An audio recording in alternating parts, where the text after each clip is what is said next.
ভক্তকে কি করে সুরক্ষা দিচ্ছেন। জগন্নাথের যে মহান ভক্ত রঘুদাস, কিনা রঘুদাস এমনই ভক্ত যে জগন্নাথ প্রতিদিন তার সাথে খেলতে আসেন। কার সাথে? রঘুদাসের সাথে। এক সময় রঘুদাসের খুব শরীর খারাপ হয়, আর এমন শরীর খারাপ হয় সে বিছানার মধ্যে মলমূত্র ত্যাগ করতে থাকে। কে? আর রঘুদাসের সাথে কেউ নেই, আর সারাদিন মলমূত্রের মধ্যে পড়ে আছে। আর যেই ভগবান দুপুরে খাওয়া দাওয়া হয়ে গেছে, দৌড়ে চলে আসছে কে? জগন্নাথ। কোথায়? রঘুদাসের কাছে। এসে একদম রঘুদাসের পুরো বিছানা সব পরিষ্কার করে, একদম রঘুদাসকে স্নান টান করে পরিষ্কার করিয়ে একদম শুদ্ধ বিছানার মধ্যে আবার শুয়ে দিয়েছে। তো রঘুদাস বলছে, আচ্ছা আমি একটা প্রশ্ন করব। বলছে, হ্যাঁ বলো। বলছে, আমার কষ্টগুলি কে দিচ্ছে বলো তো? হাসছে ভগবান। তো কেন? তো কষ্টগুলি দিচ্ছ তো তুমি। বলছে, হ্যাঁ। তো কষ্টগুলি আবার সহ্য করছে কে? তুমি। আমি তো জাস্ট বিছানার মধ্যে মলমূত্র ত্যাগ করেছি, পরিষ্কার করে কে করেছে? কে করেছে? ভগবান করছে। তো কষ্টটা দিচ্ছে কে? আমরা মলমূত্রগুলি ত্যাগ পরিষ্কার করছে কে? দুটোই কে করছে? কেন করছে?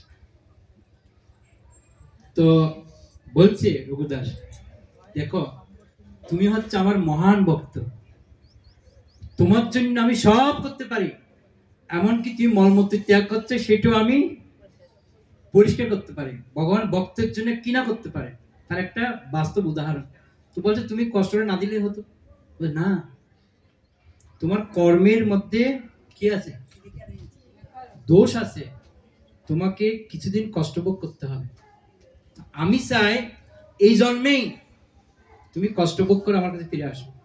আমি যদি তোমাকে যদি এই কষ্টটা না দিই এখন, কিন্তু পরবর্তী তোমার কষ্ট পেতে হবে। আমি চাই আমি থাকতে থাকতে তুমি কষ্টটা পাও, কিন্তু তুমি কষ্ট পেলেও আমি কিন্তু তোমার সাথে আছি। ওই জন্য আমি চাইছি এই জন্মেই তুমি কষ্ট পেয়ে আমার কাছে ফিরে আসো। তো ঠিক ভগবান আমাদের সেম। আমরা হয়তো সাময়িক কষ্ট পাচ্ছি, মনে করতে হবে কি, আমি ভগবানের ভক্ত হয়েছি বলে ভগবান আমাকে কষ্ট দিচ্ছেন। কিন্তু কষ্টটা কেন দিচ্ছেন? আমার কর্মের ফলগুলিকে কাটিয়ে দিচ্ছেন। আমার আরো বেশি কষ্ট হবার কথা ছিল, আমি ভগবানের ভক্ত হয়েছি বলে ভগবান আমার এটা কমিয়ে দিয়েছেন। এই ভাবনা আমাদের থাকতে হবে, তাহলে আমরা সুখে থাকতে পারবো। বলে জগতের শান্তির একটাই উপায়, যদি আপনি সুখে থাকতে চান, শান্তি থাকতে চান, একটাই উপায়। সেটা কি জানেন? হ্যাঁ, সেটা হচ্ছে তিনটে কাজ করতে হবে। চোখে দুটো তালা, মুখে একটা তালা, আর দুইখানে দুটো তালা। তাহলে আপনি প্রকৃত শান্তি লাভ করতে পারবেন, আর কিছু কষ্ট হবে না। এই কষ্টর পিছনে কারণ একটাই, কি কি বলেন তো? মুখের দোষ। দ্রৌপদীর এত কষ্টের পিছনে কারণ একটাই, কি?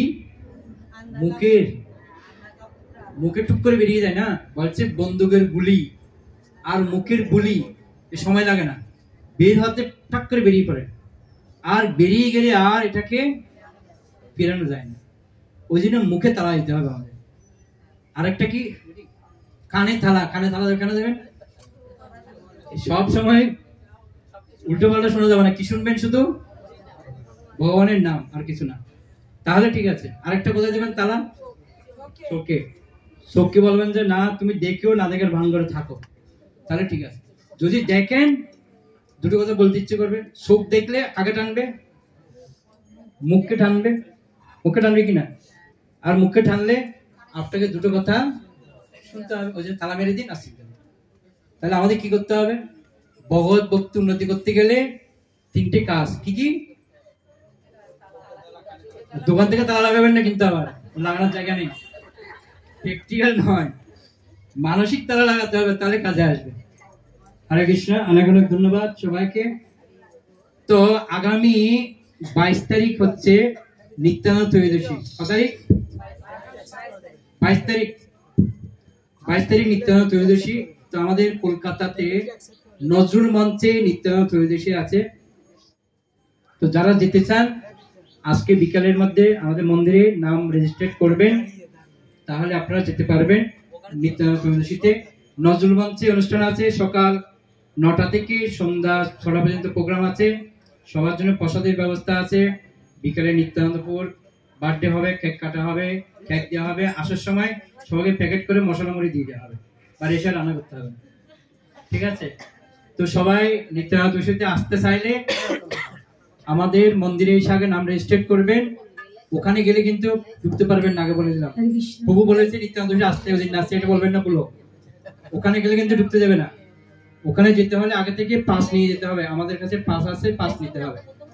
তো যারা যেতে চান আজকের মধ্যে মন্দিরে এসে নাম রেজিস্ট্রেট করবেন, তাহলে আপনারা যেতে পারবেন। আর এই নিত্যানন্দ ত্রয়োদশী উপলক্ষে এত বড় অনুষ্ঠান রয়েছে। তো আমাদের যে যার সাধ্যমতো আমরা চেষ্টা করব এত বড় অনুষ্ঠানকে আমরা যেন সহযোগিতা করতে পারি।